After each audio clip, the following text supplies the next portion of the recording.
Right now? Yes, we are live right now. Okay, what up, everyone? How are we doing?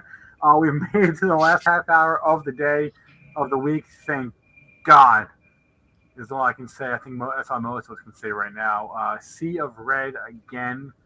Talk about that. We'll take questions from the chat. We're just gonna hang out. Everyone, grab a drink, whatever it is, whether it's like a cocktail, an ice cold beer, a glass of wine, whatever you've got in your cabinet, in your fridge. Go ahead, take it out, and let's hang out for the last half hour of today's session. Mitch, does that sound good? Let's do it. Let's get it going. All right, it is time for pre-market prep at the close.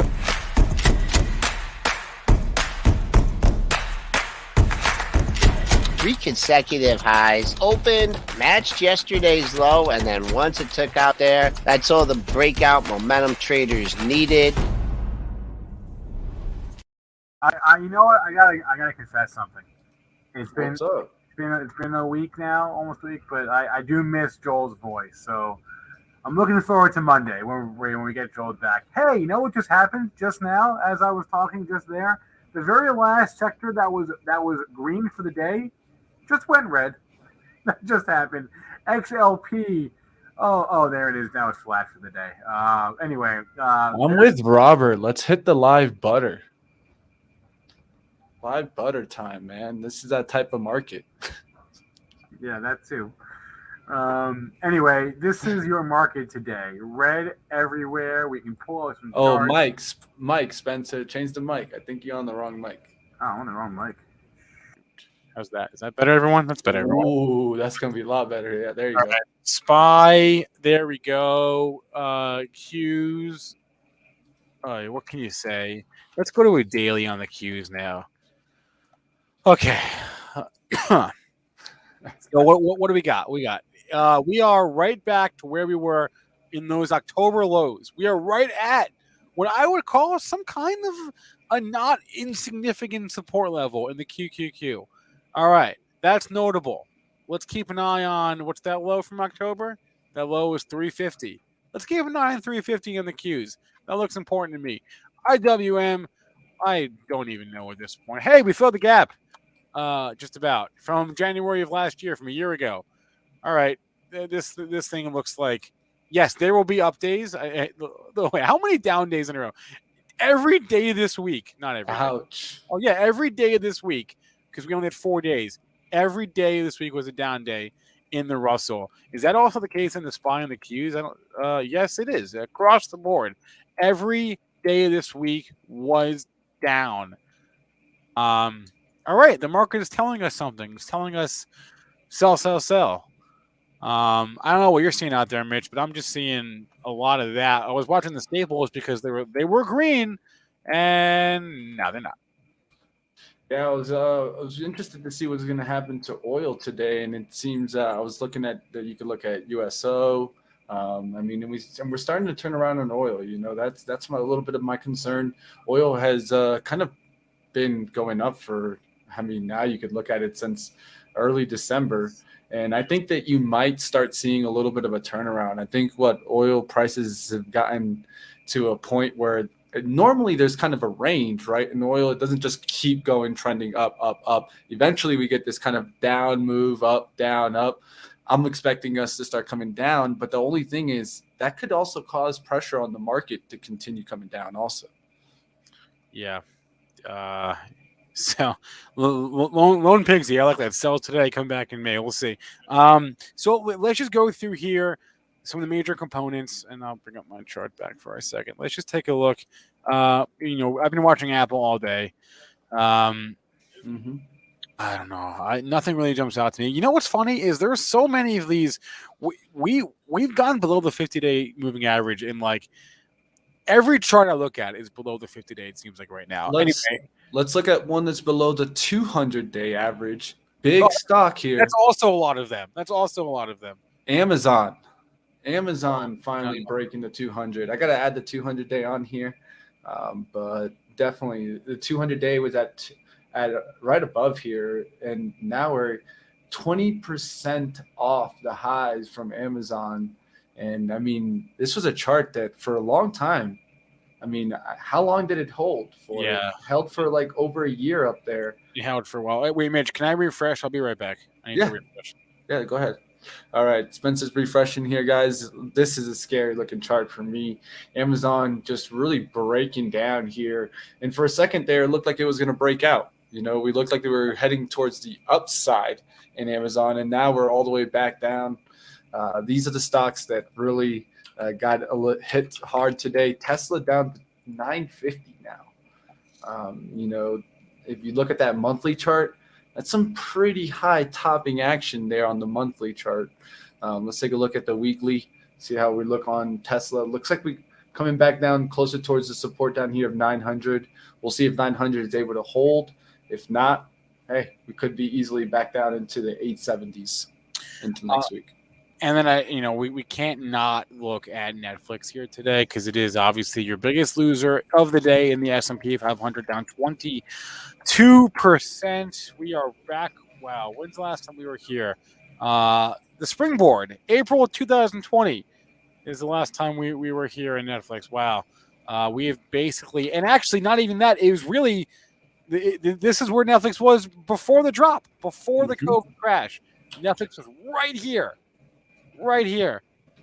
Round tripper. Wow, that's painful.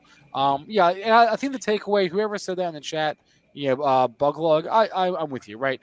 It's really not a good time to buy anything for a swing long. If you're talking super duper long term, then stick to your plan. If you're dollar cost averaging, whatever, stick to that plan. If you're super duper long term, if you're not long term, if you're a short term, if you're intermediate term, today's not really a good buying day. However, that being said, it won't be like this. It won't be this consistently weak all the time. Like if you go to a weekly, like we looked and the major indexes every day this week was red. It won't be like that all the time. There will be up days. Let's not forget that. There will be up days. It just wasn't this week. So I would wait for some kind of, and this goes for anything. I'd wait for some kind of bottoming action like Netflix today on the intraday chart, going off of the open. There are worse things than this, right? If you want, and I wouldn't do this, but if you wanted to take a long here in Netflix, you would stop yourself out at today's low, which is what, 381? If you wanted to do that, I wouldn't. But wait for some kind of bottoming action. Don't buy things when they're crashing. That's my take. But yes, I'd much rather wait for the dust to settle before buying anything, and that goes for stocks. That goes for crypto too. To be frank, again, if you're not operating off a super long time horizon, crypto, the miners, the crypto miners are your biggest losers. Like broadly speaking, like your biggest industry loser today, right? The miners are getting punished. Look at Bitcoin, $38,000. We were at 70 2 months ago. So again, I would just. There's nothing wrong with taking a step back. That's the take. That's the point there. Yeah, I don't mind that those levels you're looking at on Netflix. You at least have some monthly resistance that you're running into from the prior consolidation period. So that's not a bad time. That was from June 2018 all the way until it finally broke out, which was April 2020. So hopefully you can find some support there at a prior resistance. All right, let's go ahead. Let's take a look here. One that was getting recommended yesterday, and I won't put the network out there, but I'm sure some people saw it, was, of course, PayPal being recommended. I keep seeing people recommend this stock, and for what? Why? They just keep believing in the story, but the technicals tell it all, and the technicals don't say buy PayPal. They say hold on the boat. This stock has retraced from the highs. This stock was almost up there towards $310, now $165, almost half of it off there. I even saw, this man Kramer buying some up today. He bought some at 165. So At least he's a little bit into the green coming into the bell. But hey, I don't know about this PayPal and these squares. I don't know about anything, frankly. Like I don't know if there's anything any stock at all that I would buy right now. What I would do is I would and this is what you do in times like this, is you do start to assemble a shopping list, but you don't go out and pull the trigger. So I would definitely, I'm game to look at anything, and really, it's maybe it's half charts, half fundamentals, but like I'm game to look at anything right now.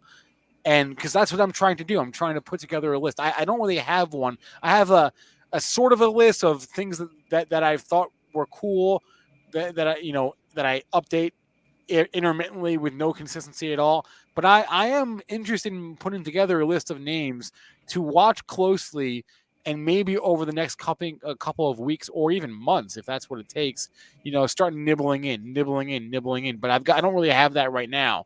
So I'm game. I'm open. If anyone's got ideas for me, let me know. We're buying nothing right now, but like Daniel says, my list is too long, man. Well, that sounds like a problem for you, Dan. And that's called fractional shares. No, don't do fractional shares.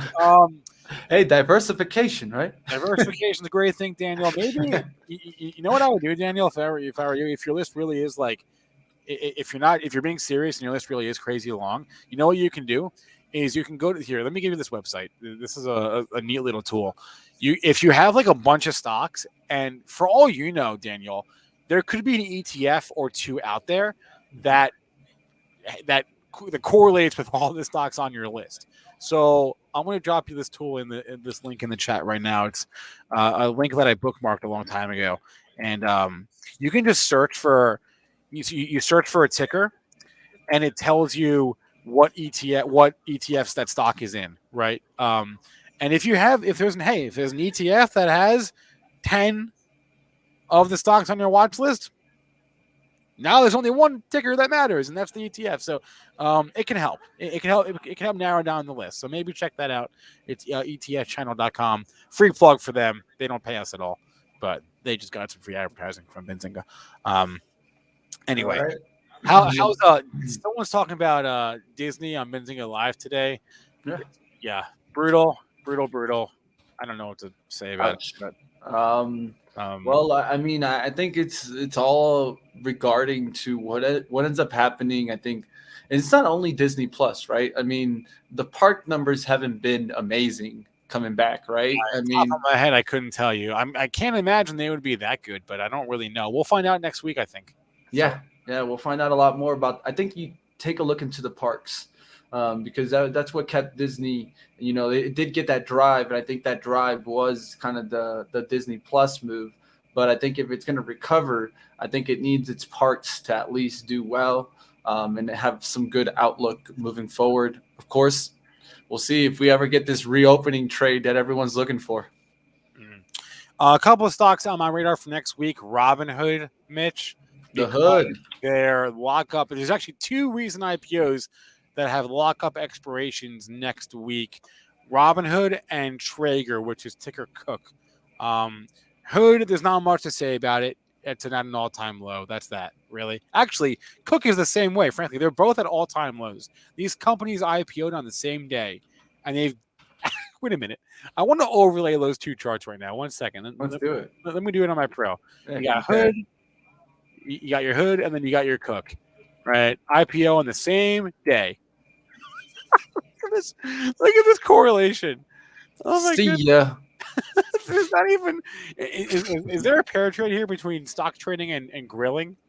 I don't know, man. They even both had a pop in the first week or so. That's pretty crazy. That's correlation probably in IPOs overall, right? It's exactly what that is. Speaking of IPOs, how is the Renaissance IPO ETF doing? I bet you it's doing horrible. Whoa. Ouchie. Yeah. Oh, not great. That's it. I mean, I don't want to say this, but can you short this? Of course you can. It's an ETF. All right. Well, the question is, how much is it? Do you have to borrow shares? It's probably going to be. Probably not. Harder short. No, it's probably not. It doesn't have it's not the not the biggest. Man, we've been missing out though. We missed out on that couple dead cat bounces here. We'll see what happens. I'll be looking at that one. IPO. The problem with this ETF specifically is that it's like I forget how often it rebalances, but it's not very frequently. And there are some stocks in here that IPO'd like 2 years ago. So it's not like brand new. No, it's not like brand new. Okay. I think like Snapchat's still in there, or last I checked, it was. It could be gone by now. Anyway, reminder everyone: if you have any positions on right now, like short-term trades, we have an options expiration today. The next 14 minutes are going to be probably pretty wild, pretty volatile. So just keep that on your radar, okay? It's the third Friday of the month. Those closes are always very, very interesting. So I'm watching the banks here closely. I'm watching the TLT here closely. I'm not doing anything. I'm streaming, right? But I'm not doing anything. I'm just watching, right? That's all I'm really doing. Richard, I wouldn't say DWAC is the only SPAC that does well. DWAC is holding up, isn't it? Oh no! Oh, not to actually. It's breaking down now. It's breaking down now. Okay, so I got out. So let's see. I bought DWAC at 88, and I bought it like right up there, right, and I sold it right like down here, like somewhere in there, and like in that range. So I think I sold it like 70. I bought it 88, sold it 78. We're at 73 right now. Dude, I don't want to bring it up, but what happened to the SoFi Dragon, man? No, I feel vindicated on SoFi because I ended up being right, even though it's moving down with the overall market now. But I said this on Tuesday or what Wednesday that we were not going to hold those gains, and we didn't.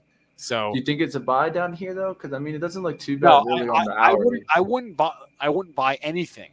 My man said, Spencer, I'm not even going to try. I would buy nothing. If you're already long, that's one thing. I would buy nothing right now. That's what I got for you. Yeah. My actionable shopping list has no items. I'm not going to the store. I'm done for now. So again, I mentioned Hood and Cook on my radar because of lockup expirations next week. We got a lot of earnings next week, guys. A lot of earnings. I'm waiting for my guys to send me their pretty Benzinga Pro earnings calendar graphic, but we don't have to wait for them. We can look at the calendar in Benzinga Pro. If my keyboard wants to work, let's refresh it. All right, good. About to close my drip trade. I had a trade on drip earlier. He was holding it. Let's go ahead and close that. All right, let's go. We're looking next week. We're looking Monday through Friday. Earnings. We are going to filter this by Apple next week. Yes. So actually, no. Let's filter this by estimated revenue. Let's just get the largest companies. So what do we got?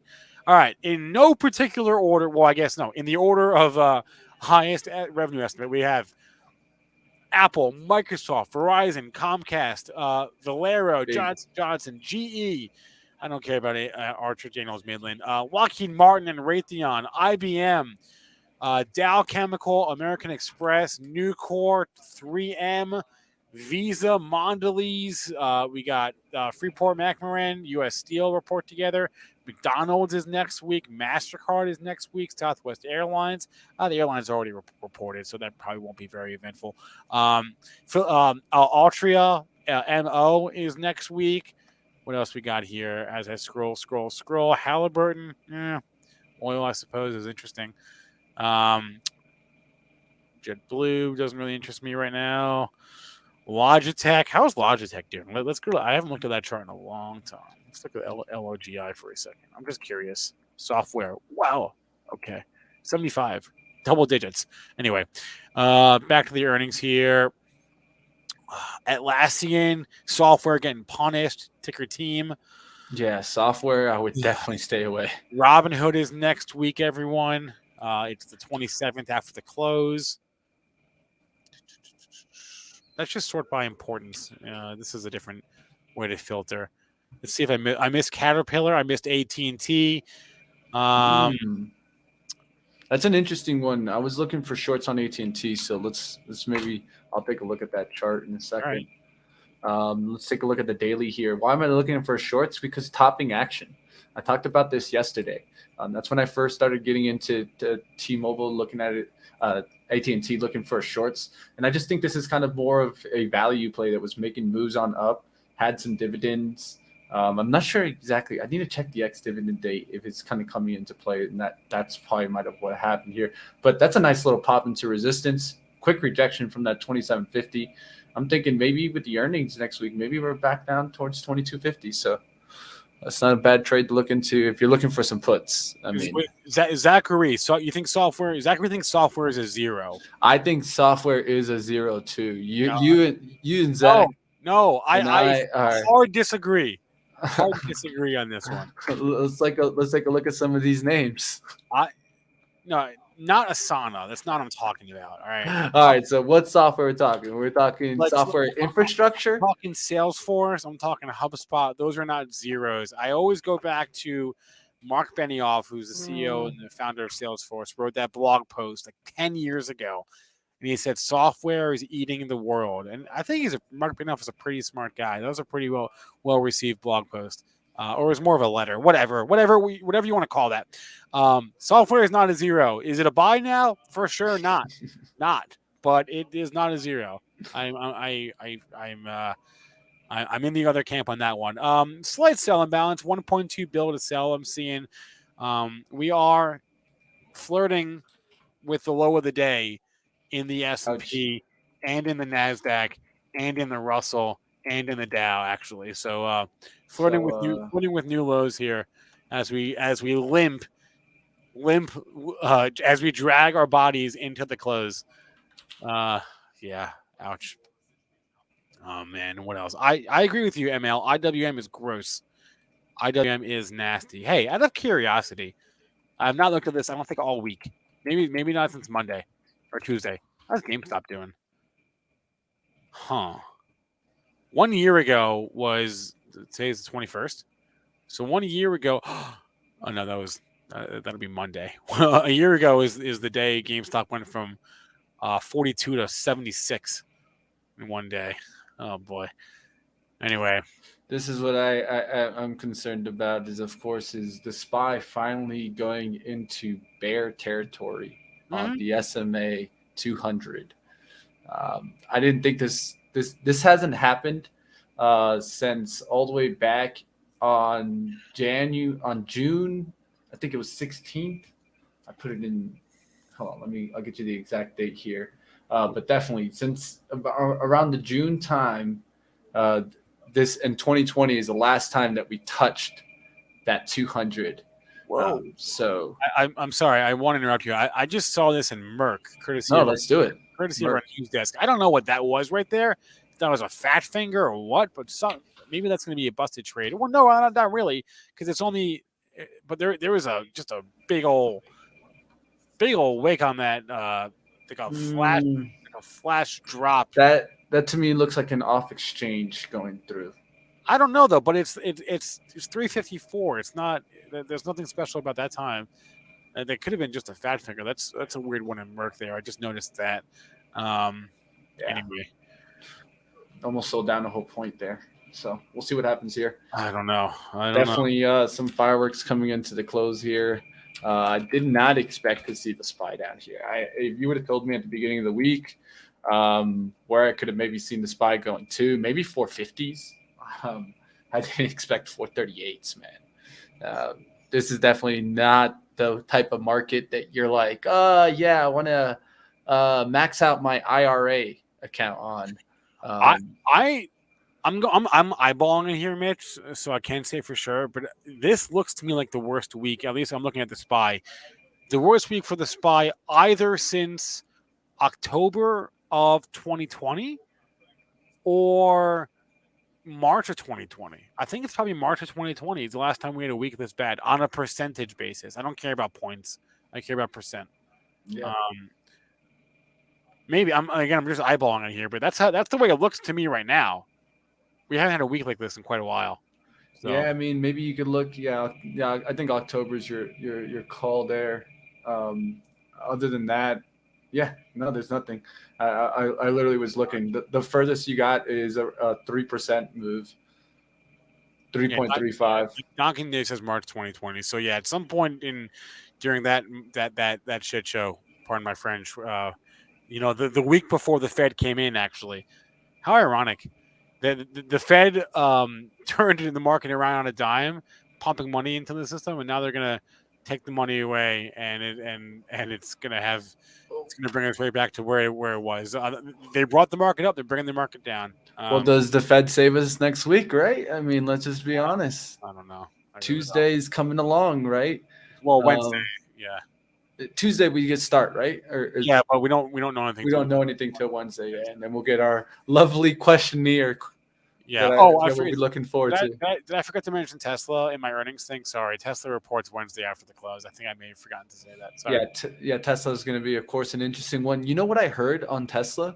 I have to kind of confirm this, but I heard that they took off the Cybertruck for you to be able to reserve it. Yeah, that was First, yes, they did. That was the other week. They removed the date and then they took away like the button to reserve it. So that's concerning, right? I mean, it was supposed to come out before Ford and their F-150, right? So at this point, I don't even know. Who knows? Okay, let's go back to the intraday. We are going to, in all likelihood, make a new low of the day in the next couple of minutes here, at least on the SPY. I'm looking at the SPY and the Qs and the IWM all together here. Wow. Chop into the close. Look at all this volume coming in. Watching for any big movers. Let's pull up my scanner. See if we've got any big 5-minute movers just now. We do have some big 5-minute movers. What's up with Dave? What's up with Dave? Dave into the close. Dave into the close here, everyone. Whoa, what is going on? Dave into the recent IPO. Dave is the insurance company. Dave into the close. I remember this one. What else we got here? I don't know. Aura, AURA. I don't know what that is. That's all right. And I don't know what that is, but I'm just looking at these tickers here. Can anyone explain to me what's going on in IMTE still? Why did this stock does not go down? I do not know. IMTE. I'm still asking about it, Spencer. I just don't understand this. I know. Wow. That's I don't understand that, man. Wait a minute. There's not even. I don't understand this. Wait, there's not even any volume. I know. That's what I don't understand. Oh wait, yes there is. I lied. It trades a few million shares. All right, so that's volume. I don't know. That makes no sense to me. But how about Dave, everyone? Dave. Oh, Dave. What was the one from this morning? There was another one that was rocketing up that just didn't keep its gains there. Let me take a look right quick. BSFC. This one had a monster move. Blue Star Foods. Well, that's over. Yeah. Look at the pre-market. The pre-market went up to 28, 26 or something like that. Whoa. Yeah, I didn't realize we got to 28 and now we're at 3.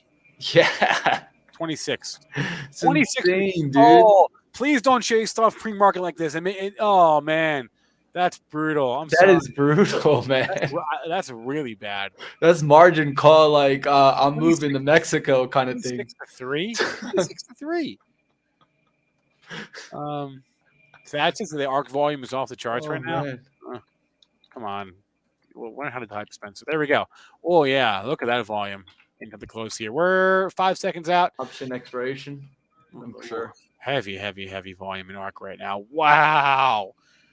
The outflows are coming. That's it. The outflows are coming. What the?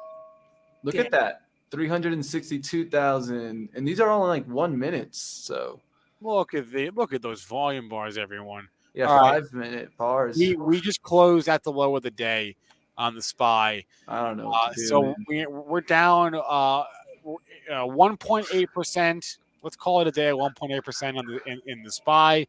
We'll call it a day 2.77% in the Qs. Again, closing at the low of the day. IWM 1.79%. Save me, Dow Jones. Nope, nowhere to be saved. Bill said, "Don't pick up those margin clerk calls." Fun story. My grandpa was actually a margin clerk. Oh man, He's the guy that used to like tap on your shoulder down on the floor and be like, "Hey, they want to talk to you over there." it's not good news, dude. Yeah. He didn't have a lot of friends at work because back in like this is like back in like the 60s, I think, or the 50s. So anyway, that was a week.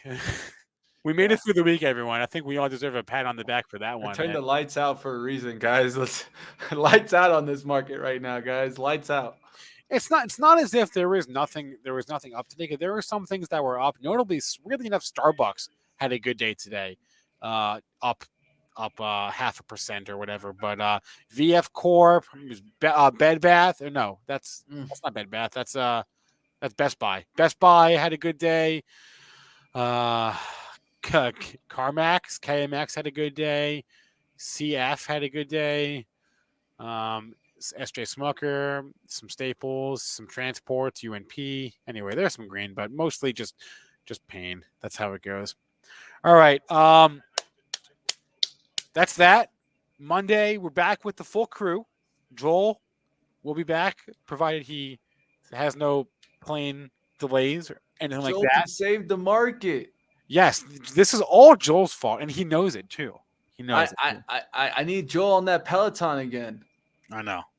Yeah, I know. That's how we save the company. We get Joel to start to do a class there. Oh, I'll tell you one thing. I'm getting a Peloton if I see Joel's class. All right, everyone, do us a favor. Hit the like button. Before you guys go. Yep. Boot camp tomorrow, guys. This is the perfect time, guys. Perfect time to go ahead and work on your skills. If you don't understand what the hell is going on, and I'll say it like that because, I mean, you're not the only one out there. Come tomorrow to the boot camp. Learn from people that actually do this as a living. They really work on this every day. It's free. It's free. It's free. Just some insight. And I'll tell you what. It's free, though, but don't miss it. Don't be like those guys like last time that didn't make it to the boot camp and asked me on Monday, where can I get the video?